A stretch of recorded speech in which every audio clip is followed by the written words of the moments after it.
Dobry wieczór panie i panowie, witamy najwytrwalszych, najwierniejszych fanów Speedwaya, bo właśnie tacy oglądają programy żużlowe po zakończeniu sezonu. To jest program Żużlowy Rozmowy. Marcin Musiał, dzień dobry, witam, zapraszam. Dzisiaj gościmy gościa wyjątkowego, bo to będzie absolutnie nowa twarz w PGE Ekstralidze. Szansa na gwiazdę, szansa na lidera FOGO Unii Leszno w przyszłym sezonie. Zobaczymy, jakie ma mniemanie o sobie i czy też tak uważa, ale wiemy już dzisiaj jedno. To był fantastyczny sezon w wykonaniu mojego dzisiejszego gościa, zarówno w reprezentacji, jak i w eWinner pierwszej lidze. David Bellego jest dzisiaj ze mną. Hello David. Hello everyone. Comment ça va? Ça va, merci. My nie będziemy, drodzy Państwo, rozmawiać po francusku, będziemy rozmawiać po angielsku i właśnie na pytania po angielsku albo po polsku, czekamy na czacie na Facebooku i na YouTubie. Możecie zadawać swoje pytania, możecie pozdrawiać nowego zawodnika FOGO Unii Leszno. Ja też oczywiście swoje 3 grosze wtrącę, będzie o aspiracjach, będzie o planach na przyszły sezon, ale także o sprzęcie, bo to nie ukrywajmy, w żużlu bardzo ważne. All right, David, first of all, congratulations on 2021 season, great performance in eWinner First Division, as well as the France national team. Let's start with France. Historical success for you guys. I mean, first of all, gold medal in Europe and then a 5th place at Sezon. Congratulations. How do you feel about it? Yeah, it was, first of all, it was really good for us to qualify to the final, as, France never been in the Spin-off Nations final. So, no, it was obviously really good for us to be in the final. And I will say, we can be happy about our job along the weekends. It was a tough weekend. We know it's a final, so it was going to be tough. And we obviously showed the best we could, and I think we can be happy about the 5th place for the first time we made the final. Did you say that you can or you cannot be happy with what happened at Sezon? I think we can be happy for sure. You can definitely be happy with the 5th place. Yeah. Zaczęliśmy od gratulacji i od występu w reprezentacji Francji. Przypomnijmy, Mistrzostwo Europy par w wykonaniu Francuzów, przed Polakami zresztą. 5. miejsce w Sezonie to jest historyczny wynik, bo nie dość, że najwyższy w historii Mistrzostw Świata drużynowych na żużlu, to jeszcze do tego pierwszy awans do finału w historii Sezon. To oczywiście za sprawą kapitana tej drużyny, między innymi Davida Bellego. Powiedział, że jak najbardziej mogą być z tego zadowoleni, że ten weekend oczywiście w Manchesterze był trudny, ale tego się mogli spodziewać, bo to przecież był finał Mistrzostw Świata. In the meantime, I have a first question from the chat. Robert is asking, when are you going to become a world champion, I guess, in Speedway individually? Well, I wish as soon as possible. Now it's, it's you've got to look like everything goes step by step, and I'm trying to progress every season, and I'm working hard for that. And I really hope soon enough I can reach the GP, and then we will see what happens from there. But from now on, I'm just focusing on the goal I have, and then why not? That would be a great achievement for sure. Pytanie pana Roberta oczywiście dotyczyło, kiedy zostanie mistrzem świata indywidualnym na żużlu. Dawid mówi, że bardzo chętnie, myśli, że jak najszybciej, że ciężko pracuje, ale skupmy się realistycznie na tych celach, które teraz sobie musi wyznaczyć, a te cele są inne, bo jak na razie sporo zmian przed nim w tym sezonie, a mam nadzieję, że oczywiście niedługo awansuje do cyklu Grand Prix. So we mentioned France at the beginning, and it's not a coincidence. I actually have a question from Merklin.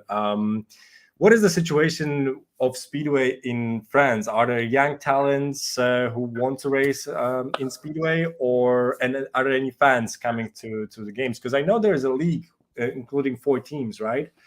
What does Speedway look like in France?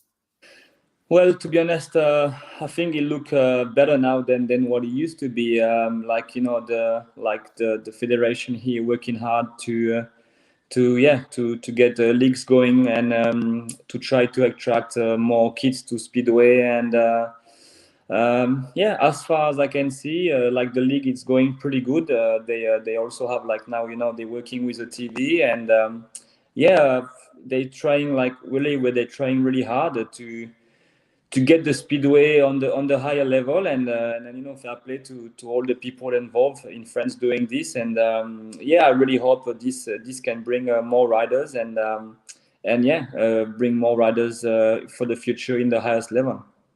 So tell me about your success, the European champion of European Speedway pairs that you got with Dimitri. What was the crowd like? Because he was in Macon in France, right?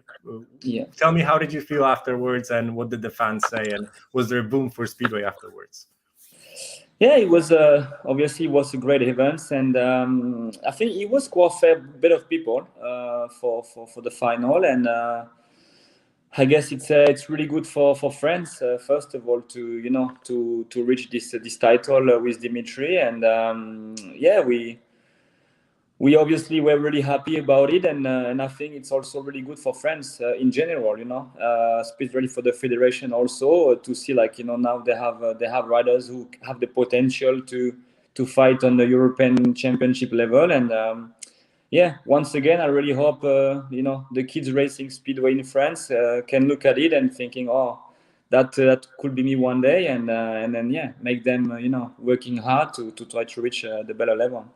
If you had to guess, how many people are involved with Speedway in France today? I mean, this year, because in Poland there's just a ton of people working from the second division to Ekstraliga, including the fans and the TV. How many people are involved in Speedway in France? I don't know. It's a tough question. I don't know. Not much, actually, for sure. It's always, I will say, the same people who are working hard to try to develop the sport. But if we look at, I don't know, about the riders and pretty much riders and mechanic and everybody around involved, I don't know, maybe we talk about, I don't know, maybe 400 people, 500 people, yeah. So obviously it's not much, but yeah, if we put the whole lot together, I don't know, I think in speedway, or because in France we have speedway but we also have long track. That's where you started. Yeah, that's what I started on, and I don't know, let's say average is for meetings, maybe, I don't know, the meetings get 2,000 people average, maybe 1,000 sometimes. So it's that's not bad. That's better than second division in Poland sometimes. Yeah, but in second division in Poland you have 7 home meetings. Yeah, now I'm talking about 4-5 meetings a year in each club. So it's not bad actually, and but yeah, I really hope this Speedway League can attract more people, and because I guess this is the future of the sport, and yeah, I really hope this can attract better riders too, and hopefully one day we can have a professional French league. Will be amazing. Awesome. Pytanie oczywiście dotyczyło tego, jak wygląda sytuacja żużla we Francji, między innymi ze szkoleniem. We Francji istnieje Liga Żużlowa, to jest 4-zespołowa liga, jak powiedział Dawid. Są plany, żeby była transmitowana we francuskiej telewizji, że dogadują teraz ten kontrakt, także żużel idzie do przodu. Federacja, jego zdaniem, ciężko pracuje, żeby zachęcić młode, nowe talenty do tego, żeby ścigać się na żużlu, ale jak sam zaznaczył, problemem może być to, że we Francji popularny, jeżeli nie bardziej niż żużel, to tak samo jest long track. No i tutaj chodzi o to, że ciężko też zachęcić zawodników do tego, żeby startowali tylko na żużlu, ale jak sam podkreślił raz jeszcze, federacja ciężko pracuje. Zapytałem, jak to wyglądało we Francji po tym triumfie w Mistrzostwach Europy, bo to odbywało się na francuskiej ziemi w miejscowości Mâcon. Tam ta reprezentacja wywalczyła złoty medal. No i jak powiedział Dawid, to oczywiście był duży sukces. Cieszyli się przyjaciele, cieszyli się wszyscy we francuskim żużlu i federacja też zauważyła, że wreszcie ma 2 zawodników, którzy mogą ścigać się na, jeżeli nie światowym, to europejskim poziomie. Zapytałem w takim razie, ile osób jest związanych z żużlem we Francji, podając przykład, że w Polsce to przecież są tysiące osób, które pracują w klubach od drugiej ligi do Ekstraligi, także dziennikarze i fanatycy. Jak sam powiedział Dawid, jeżeli chodzi o Francję, to ciężko to określić, ale liczając wszystkich zawodników, mechaników, no to będzie jakieś 400-500 osób razem z działaczami, także sport, jak sam powiedział, nieco niszowy i trudny do porównania z warunkami w Polsce, ale rodzi się do życia i zyskuje na popularności chociażby dzięki ich ostatnim sukcesom. Let's move on to Leszno, because obviously that's why you're here. I mean, congratulations on moving to Ekstraliga. You're going to be the first French rider since Felipe Berger, the father of Dimitri, since 1994. Congratulations on that. What are your hopes for Ekstraliga next season? Well, to score as many points as I can. I'm really happy to sign for Leszno. It's it's a dream coming true, and I'm really happy to be part of this amazing club. And we had a good conversation together before we make a plan, and obviously, it's a different job, and I feel ready for it. And I don't want to put too much pressure on myself. I just wanna do what I can do, and no, I'm really up for the challenge, and I will be ready to have a great season, and then to score, like I said, as many points as I can for the club, and I really hope next season I can give the clubs what I expect from me, and then I guess everybody will be happy if this happens. So one of the examples that I was looking for, because I was looking for a similar situation when someone moves from first division to Ekstraliga, and the latest one I found was Andres Thompson moving from Wybrzeże Gdańsk in 2018 to Stal Gorzów in 2019. He got an average of 1.66, I think. Is that something you'd be happy with, or are you aiming for more? Yeah, I guess that will be for the first season. I cannot really say too high. So no, I'm just gonna do what I'm working for, and then to have 0.5 average will be, I think, for the first season, not bad. And I cannot predict anything yet because it's gonna be new. It's gonna be my first season, but like I said, I'm gonna work hard, and I will be ready for the big step for sure. Pytanie dotyczyło oczywiście przejścia do Unii Leszno. Dawid będzie drugim Francuzem w historii, pierwszym od 1994 roku, który wystąpił na najwyższym poziomie rozgrywkowym w Polsce, a jest pochodzenia francuskiego. Poprzednim był Philippe Berger, czyli ojciec Dimitrija, innego znanego francuskiego zawodnika. Mówi, że dogadali się szybko, że zaraz zresztą dopytamy o to, jak wyglądały te rozmowy z FOGO Unią Leszno, ale spodobała mu się wizja klubu, spodobało mu się to, jakie warunki przedstawili. No i w jego gestii jest to, żeby pracować ciężko i starać się, i ma nadzieję, że sprosta zadaniu. Zapytałem w takim razie bardziej konkretnie, o jaką średnią będzie walczył, w jaką średnią celuje, i podając tutaj przykład Andersa Thompsona, który był takim ostatnim głośnym nazwiskiem, który przeszedł z pierwszej ligi do PGE Ekstraligi. To było w 2018 roku, kiedy występował w pierwszej lidze, tam zanotował trzecią średnią, zresztą bardzo podobną do mojego dzisiejszego gościa. Przeszedł do Stali Gorzów i w następnym sezonie w Ekstralidze wyciągnął średnią 1,66. Zapytałem, czy taka będzie zadowalała Dawida. Dawid mówi, że ciężko powiedzieć, bo tak naprawdę nie zna jeszcze tej ligi, nie zna Ekstraligi, ale na pewno będzie zadowolony ze średniej 1,5. David, so you mentioned the talks with Unia Leszno. Tell me, what did it look like? Because you were announced very early, I think in September. They already knew that you were coming. Looks like you made an agreement very fast. Well, the club contacted me, and then obviously, when it was not a easy decision, because like I said, I was really happy in Bydgoszcz, and then everything was going well. But like I said, it was a good opportunity for myself to step up, and the decision came pretty quick. It was straightforward from the club in Leszno. They have been really straight with me and really professional, and this is what they had in the head. And then like I said, it was for me, it was like a Christmas coming earlier. So it was it was pretty straightforward, and I'm really happy, like I said, to join this club, and I'm really thankful for them to give me the chance and the opportunity and to believe in me. And then I really hope in a few years' time we can talk about this and all be happy about the move they done. When did they call you? I don't know. I don't really remember exactly. I cannot really say too much. I don't remember. Okay, I see. Pytanie dotyczyło oczywiście tego, jak wyglądały rozmowy z FOGO Unią Leszno. Dawid mówi, że to był telefon jak w święta Bożego Narodzenia. To była taka gwiazdka z nieba, która na niego spadła, kiedy przedstawiciele Byków zadzwonili do niego z propozycją startu w PGE Ekstralidze. Dopytałem, kiedy ten telefon miał miejsce, ale Dawid mówi, że nie może sobie przypomnieć, a tak naprawdę nie może o tym mówić. No ale to już przymrużmy oko i puśćmy to bokiem po prostu. Dlaczego nie może o tym mówić? Wiemy wszyscy, jak wygląda polityka transferowa, natomiast oczywiście mówi, że to wielka szansa, że wszystko było dobrze w Bydgoszczy, że bardzo mu się tam podobało, ale kiedy dostajesz telefon z Ekstraligi i masz propozycję startu w ligę wyżej, no to jest awans, to jest coś, na co trzeba się zdecydować, bo długo na taką szansę czekał. Podobało mu się, że w tym telefonie z Unii Leszno wszystko było jasne i klarowne, że klub powiedział wprost: potrzebujemy od ciebie tego i tego, a w zamian damy to i to, i że takie podejście bardzo mu się też spodobało do propozycji z Leszna. There was a question, I'm going to pull it up from the chat because I know we're also going to talk about equipment and about engines. Someone already asked if you're going to stick with Ryszard Kowalski, so your engine tuner from the past seasons.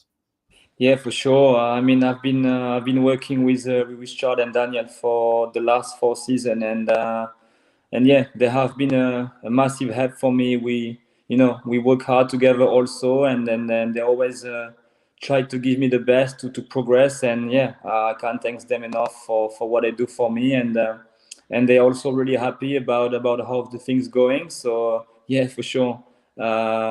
I don't really see why I will change the tuner when you work with the best engine tuner in the world, for sure. When you first moved to Poland, I think you started with Brian Carger, right? Yeah, like when obviously when I was racing in England before, I was only racing like first division in England, and then it was not easy money-wise to afford everything, to have bikes in Poland and bikes in England and stuff like that. So I told myself, look, I've got to concentrate to first be good in England where I am, and then we work it out from there. And then first season I worked with Brian Carger, and he also helped me a lot. His employer Jesper was partnering for me in Europe. So yeah, we start together for the 2 first season, and then for my first season for my second season in Poznan, I started to work with Daniel and Richard, and yeah, since 4 years I've been working with them only, and yeah, like I said, it has been going really good, and we work hard together, and yeah, I can't thank them enough again for what they do for me, for sure. David Bellego współpracuje z Ryszardem Kowalskim od 4 lat. Mówi, że nie może im się nadziękować, że to najlepszy tuner świata, że najlepszych tunerów się nie zmienia, że będzie dalej współpracował właśnie z panem Ryszardem Kowalskim i to niego tuningował swoje silniki, no bo przez ostatnie 4 lata spisuje się na nich świetnie i nie może od nich oczekiwać więcej. Zapytałem o jego przygodę z Brianem Cargerem, to inny tuner, z którego usług korzystał w 2017 roku, kiedy występował jeszcze w barwach klubu z Krosna w drugiej lidze. Mówi, że tak, że wtedy zaczynała się jego przygoda w Polsce z żużlem. Startował także wcześniej w pierwszej dywizji w Anglii, to jest pierwsza liga, czyli ten poziom drugi pod względem prestiżu, no i że na nie wszystko mógł sobie pozwolić, że po prostu tutaj w grę wchodziła też cena, stąd Brian Carger, dobry swoją drogą tuner, był idealną, optymalną opcją także finansowo, żeby sobie na wszystko móc pozwolić. I don't know if there was a question on the chat, but I'm going to ask anyway, because part of you moving to Leszno was obviously it's a bold move. It's a great move for the club to get a rider from the first division who's performing at their best, but there's also some risk calculated into it that you don't know the tracks in Ekstraliga. So how do you feel about Ekstraliga tracks? And I also know that you got a chance to practice in Leszno. How do you feel in Leszno? Yeah, really for me, all the tracks in Poland are really good track. I never been to few Ekstraliga track, but as we can all see, it's always really good prepare, and it's always a good racing track. So yeah, like I said, it's gonna be my first season, and obviously I need to go to all the tracks, but it's end of the day, speedway, it's only 2 straight and 2 corners, so you can't really make it too hard out of that. And as long as it's really good prepare, and it's gonna be good, and we can see in Ekstraliga everything, it's looking amazing. And yeah, to come back to Leszno, I practice in Leszno, and it's a really, really good racing track. I can see as many lines to be fast on the track, and I can see, and I saw on the video on the past on the TV, and then even when I was on the track myself, that is many line to race people. So I like this kind of track, and yeah, I'm really looking forward to take on a challenge and fight with Owen riders on the track. So we saw you performing great at Bydgoszcz. We saw you at Sezon in Manchester, and we're hoping you're going to perform well in Leszno. I think what they have in common, all those 3 tracks, is that they're pretty much the same length, because they're 346 meters, 48, 43. And then they're pretty wide. Would you say that you like the tracks that are a little bit longer and wider, so you can gain speed on the outside? Yeah, well, obviously that's for me yeah, the base for sure. I start from long track when I was younger, and then obviously I feel more comfortable on a bigger track. But like I said, yeah, all the tracks in Poland, none of them are small. Yeah, so no, yeah, for sure. Leszno, it's I'm not gonna say similar to Bydgoszcz, but it's kind of the same racing track, and definitely I think it's gonna suit me. And then like once again, I really hope I can do a good job there for sure. One last question about a track. What do you prefer, slick or grippy tracks from Seba? For me, it doesn't really matter, really, as long as it's consistent and smooth, but once again, yeah, we don't really see grippy track anymore, obviously. I think it's more about the bike setup and stuff we have now. I think the bike we have now, it's too powerful for it's too powerful, and I will say maybe it makes the race a little bit boring if it's too grippy, because everybody chases the edge of the dirt and everybody's away. So I will say happy medium. It's an happy day for sure as a rider. We don't want it to be too grippy, but we don't want it to be too slick. If it's an happy medium, we can race the whole track. That's amazing for sure. Porozmawialiśmy sobie chwilę o torach. Jest pewne ryzyko związane z braniem najlepszego zawodnika z pierwszej ligi. Takie po prostu, że nie zna torów ekstraligowych. Zapytałem, jak się z tym czuje, z tymi powątpliwianiami, czy będzie dobrze występował na ekstraligowych torach. Dawid mówi, że tak naprawdę dobrze czuje się na torze w Lesznie. Miał już okazję trenować. To jest szeroki tor, długi tor, na którym po pierwsze można się rozpędzić, po drugie widział to i na treningu, i w telewizji, że jest dużo ścieżek do wyprzedzania, a on takie tory właśnie lubi. Zapytałem, czy w takim razie można znaleźć jakieś podobieństwo na 3 torach, na których widzieliśmy go w tym sezonie, że występował bardzo dobrze, czyli Bydgoszcz, Manchester i Leszno. One wszystkie mają bardzo podobną długość, bo to wokół 348 metrów i wszystkie były szerokie, więc tam Dawid mógł się rozpędzić. Oczywiście powiedział, że coś w tym jest, że takie tory mu leżą. Nie zapominajmy, jak sam przyznał, że zaczynał od long tracku, więc on dobrze zna te długie tory i dobrze się na nich czuje. Jednocześnie zaznaczył, że tak naprawdę w Polsce ani w pierwszej lidze, ani w ekstralidze nie ma torów krótkich, takie, do których przywykł chociażby w Szwecji czy w Anglii, więc powinien się na nich dobrze czuć. Jednocześnie zaznaczył, że owszem, tor w Bydgoszczy i w Lesznie może mają podobną geometrię, ale nie są takie same. Pytanie z czatu, które zadał Seba, dotyczyło tego, czy woli twarde czy przyczepne tory. Odpowiedział, że tak naprawdę ani to, że żużlowcy nie lubią ani jak jest zbyt przyczepnie, ani zbyt twardo. Wolą ten złoty środek gdzieś pomiędzy. Dodał także, że w Polsce nie widujemy już tak naprawdę torów przyczepnych i według jego zdaniem to jest akurat dobra rzecz, bo żużlowcy nie lubią się ścigać w błocie, jak to nazwał, bo są mocno ubrudzeni i ciężko się przy takiej szprycy wyprzedza. Jednocześnie zaznaczył też, że przy takiej mocy, jaką osiągają dzisiejsze silniki, przy tym jak silne to są jednostki, tak naprawdę twarde tory sprawdzają się bardziej, bo na przyczepnym torze tak mocna maszyna gwarantowałaby po prostu jazdę gęsiego całej czwórki, natomiast na torach twardych może się przynajmniej podziać, a on to lubi, bo chce walczyć, chce pokazywać się na torze, jak sam powiedział. There's plenty of questions. A lot of people are asking while I'm translating. There's 2 or 3 questions popping up all the time. There was another one regarding GP series coming back to France. Where would you see a GP in France? Would you see a GP tournament in France?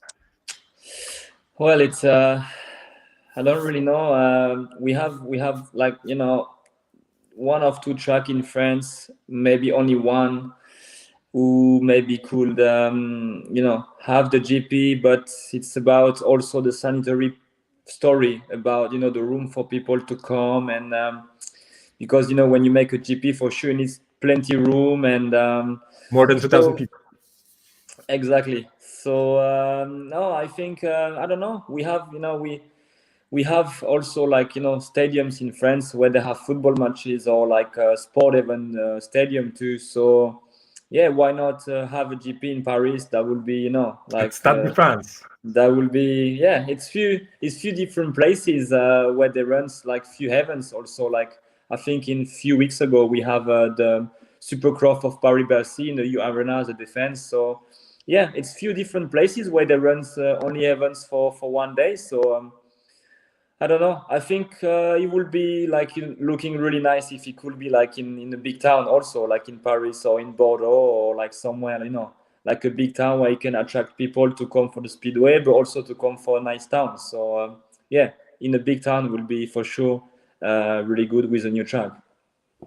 Pytanie pana Łukasza, za które bardzo dziękuję, dotyczyło tego, gdzie we Francji mogłoby się odbywać Grand Prix. Dawid mówi, że tak naprawdę mamy ze 2 stadiony we Francji, które się nadają w ogóle do organizacji żużla, więc potrzeba czegoś większego, czegoś lepszego. Jak sam wtrąciłem, więcej miejsc siedzących niż na ligę, na którą przychodzi, tak jak on sam wspomniał wcześniej, 2000 widzów.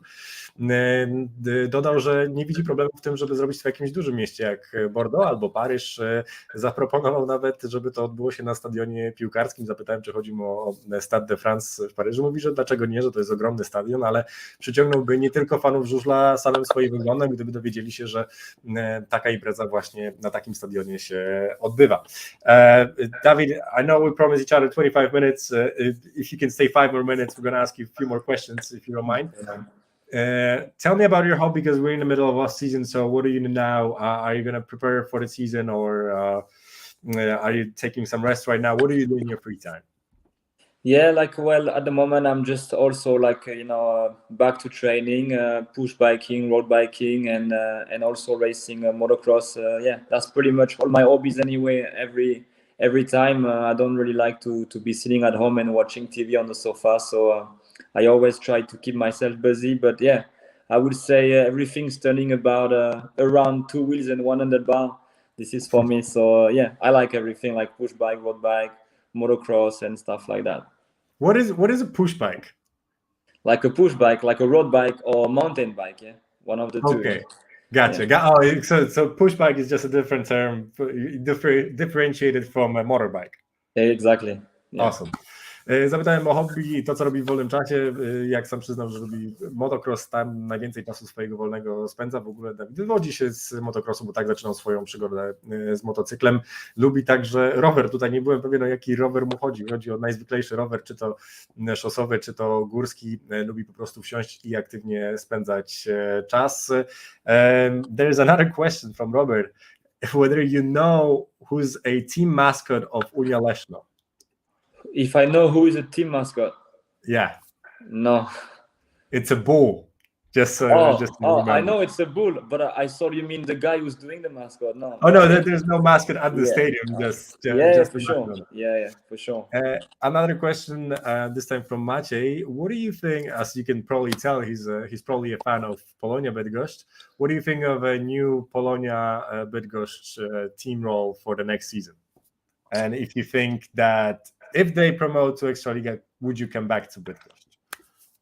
Well, it's I cannot really answer this question. It's for sure Bydgoszcz club at the moment is looking really good, and even the people involved in the club. And I spent 2 years in Bydgoszcz, and it was honestly amazing for myself. Even the fans and everything was everything was really, really good. And I took the decision to leave, to step up, and I really hope Bydgoszcz can step up also, and we will see in the future what happens. But I hope I can stay in Leszno for a few years now. I'm really happy to join Leszno, and we will see what the future brings. But so far, we're not going to talk about any moves. First, I'm going to focus about next season and do my job properly, and then we will see what the future give us. Pierwsze pytanie od pana Roberta dotyczyło maskotki FOGO Unii Leszno. Dawid, jak sam przyznaje, wie, że na plastronach są byki, natomiast w pytaniu pojawiła się pewna nieścisłość. Myślę, że na stadionie jest maskotka, której nie znał. Maskotki oczywiście na stadionie w Lesznie nie ma, natomiast wie, że na plastronach są byki. Drugie pytanie dotyczyło składu Polonii. Abramczyk na przyszły rok mówi, że za bardzo nie chce tego komentować, że spędził tam 2 fantastyczne lata, że życzy Polonii jak najlepiej, że kto wie, może właśnie awansują do Ekstraligi, ale nie chcę się wypowiadać na temat składu, chcę skupić się sam na sobie i na tym, że jest w nowym klubie, że teraz będzie reprezentował FOGO Unię Leszno. And then one last question I almost forgot, because we were talking a little bit about second division and how you started. You started in Krosno, but then you moved to Poznań, and then there were 2 fantastic seasons in second division. You worked with Tomasz Bajerski. How do you feel? How did you feel about working with Tomasz Bajerski? Yeah, it was. Bayer is a really good guy. When I was racing in Poznań, we really worked on out really good together, and it's something who's got a lot of knowledge in speedway, and it was really good for myself to spend time with him on the practice and stuff like this. And I can say he helped me a lot. When we were practicing, it was obviously I was working good with my mechanic, but it was always good in the corner to make the things go in the right direction. And I can say he helped me a lot, and I really like him as a person. He's a full straight guy, and it was really nice to work with him in Poznan for sure. Did he actually go with you to SEC tournaments or individual tournaments? Yeah, he also followed me the first year I qualified for SEC. He followed me for the full season, but I had an injury in the middle of the season, so I think we only end up doing three rounds out of the 4, or 5. So, but it was a massive help for me to have him also in the corner, and I can only thank him for what he done for me for sure. Did you did he call you with congratulating you or talk to you about Ekstraliga after he found out that you're moving to Leszno? Straight away he was one of the first one to text me and be happy about that, and but he was also the first one to say to me, if you come to Torun, don't score too many points also. Did you ever receive an invitation from him to Torun when they were in first division, or not at all? I don't know. I don't really remember. We had a small talk in the winter, last winter, about how I was seeing things and stuff like that. But at that time, I wasn't really ready to go to Ekstraliga. First of all, I wanted to race in first division at least 2 seasons I like to work goal by goal, and my goal this year was to reach the top 10 best averages in the first division, to maybe even starting to make a move. So when we had this conversation together with Baya, it was not the right time for myself to do anything like this. Obviously, but you're talking about last year, and I asked about 2 years ago when they were dropped to first division. So that's after he was there was few options for me, obviously lining up in the first division, I decided to go to Bydgoszcz, so this is what I did. Awesome. Pytanie dotyczyło Tomasza Bajerskiego. Panowie, co ciekawe, współpracowali przez 2 lata w Poznaniu, w latach 2018-2019. To były świetne lata w wykonaniu Dawida, kiedy zresztą w tym drugim roku został najlepszym zawodnikiem w drugiej lidze polskiej pod skrzydłami właśnie Tomasza Bajerskiego, który zaczynał wtedy swoją przygodę jako trener żużla w Poznaniu. Mówi, że to był świetny trener, zawsze się mną opiekował, że doskonale jest go mieć w swoim boksie, po swojej stronie, bo mechanicy i moje czucie to jedno, ale wiedza Tomasza Bajerskiego to drugi i bardzo się przydaje. Tomasz Bajerski współpracował z Dawidem także w trakcie imprez indywidualnych. Pojechał z nim na 3 rundy SECA, czyli Mistrzostw Europy. Wspierał swojego zawodnika w zawodach indywidualnych. Zapytałem, czy w takim razie Tomasz Bajerski, przenosząc się z Poznania do Torunia, zaproponował mu przejście do Aniołów. Dawid odpowiedział o tym, że rok temu dostał telefon od Tomasza Bajerskiego, no ale że było dla niego za wcześnie, żeby porywać się na PGE Ekstraligę, bo mierzył w pierwszą dziesiątkę eWinner pierwszej ligi, to zresztą mu się doskonale udało. Doprecyzowałem w takim razie, że nie chodziło mi o rok ubiegły i propozycję, żeby startować u Tomasza Bajerskiego w PGE Ekstralidze, ale o 2 sezony temu, kiedy Toruń został zdegradowany, spadł po prostu do eWinner pierwszej ligi. Mówi, że nie pamięta, czy taki telefon był, ale na pewno był bardzo dobry telefon z Bydgoszczy. No i właśnie do Bydgoszczy się David Bellego wybrał. Zapytałem jeszcze w międzyczasie także o gratulacje. Dawid zażartował, wspomniał, że trener Tomasz Bajerski zadzwonił jako jeden z pierwszych z gratulacjami, że przenosi się do FOGO Unii Leszno, że życzę mu powodzenia, ale żeby przyjeżdżając do Torunia nie zdobył zbyt wielu punktów, to oczywiście tak z przymrużeniem oka. David, thank you very much for joining me, thank you for your time. I wish you a injury-free season, because I know it's been a struggle in the last 2 years with some injuries. So hopefully injury-free season, and wish you all the best of luck in Ekstraliga next season. Thank you very much. Dziękujemy drodzy Państwo, dziękujemy za udział w dzisiejszym programie, za obecność, ale także liczne komentarze. Przypominam, że program Żużlowe Rozmowy staramy się robić co tydzień, różnie to z tymi żużlowcami bywa zimą, ale jeszcze w tym tygodniu postaramy się dla Was podsumować transfery. Piszcie także w komentarzach, które transfery we wszystkich polskich ligach zaskoczyły Was najbardziej. My to sobie w niedzielę, może w następny poniedziałek podsumujemy. Będziemy z kolejnymi żużlowymi rozmowami, a w komentarzach także pod tym filmem piszcie, jakie kolejne gwiazdy PGE Ekstraligi chcielibyście jako rozmówców w kolejnych odcinkach. Dzisiaj gościem był David Bellego, nowy zawodnik FOGO Unii Leszno. Ja się nazywam Marcin Musiał. Dziękuję bardzo. Jeżeli Wam się podobało, zostawcie lajki, łapeczki w górę. Wszystko to, co w internecie najważniejsze podczas takich programów. Thank you, David. Have a good night. Dziękujemy Państwu i dobrej nocy. Thank you. Bye bye.